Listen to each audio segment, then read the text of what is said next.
Hello guys, അങ്ങനെ ഇവർ രണ്ടുപേരും കുനുകുനെ ഉള്ളി അരിഞ്ഞ് അരിയും വെള്ളത്തിലിട്ട് പെട്ടെന്നായിരുന്നു ആ ബുദ്ധി ഉദ്ദേശിച്ച്.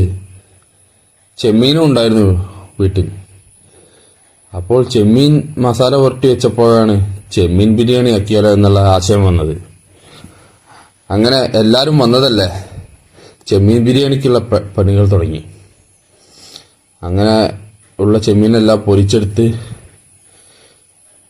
ബാക്കിയുള്ള പണികളെല്ലാം ചെയ്യുമ്പോഴായിരുന്നു അനിയനും അതും ദിവ്യയുടെ വീട്ടിൽ നിന്ന് വന്നത്. പിന്നെ കുട്ടികളുടെ കളികളും ചിരികളുമായി ഇഞ്ഞാമണിയുടെ പാപ്പൻ്റെ കൂടെ നിന്നും ചെയ്തു. അപ്പോഴേക്കും ബിരിയാണിയും റെഡിയായി. അങ്ങനെ ബിരിയാണി എല്ലാം പൊട്ടിച്ച് ഞാൻ ആദ്യമായിട്ട് ഗൾഫിൽ പോകുന്ന തലേന്നാണ് ചെമ്മീൻ ബിരിയാണി കഴിച്ചത്. അന്ന് നമ്മുടെ ലൈസൻ ചേട്ടനും സിജോയും ഒക്കെ ഉണ്ടായിരുന്നു. എന്തായാലും അതൊക്കെ ഒരു ഓർമ്മ മാത്രം.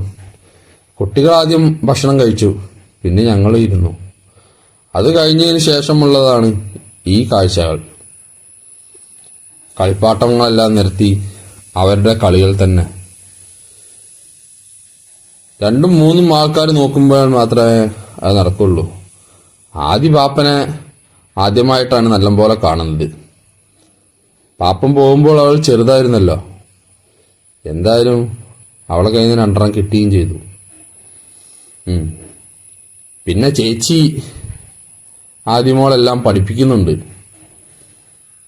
ഇതൊക്കെയാണ് എൻ്റെ സന്തോഷം. ഇതന്നെയാണ് ഞാൻ ആഗ്രഹിച്ച സന്തോഷവും. അച്ഛനും അമ്മയും കുട്ടികളും പെങ്ങളും ഒക്കെ വന്നിരുന്നു. എങ്ങനെയായാലും അതെല്ലാം കഴിഞ്ഞ് ഞങ്ങൾ കിടക്കാൻ പോയി. ആദ്യമോളോട് കുറേ നേരം സൊറ പറഞ്ഞിരുന്നു.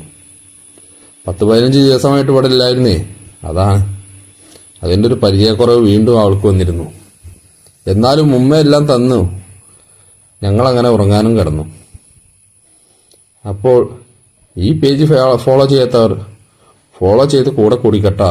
ഞങ്ങളുടെ ഫാമിലി വിശേഷങ്ങളെല്ലാം കാണാം. ബൈ.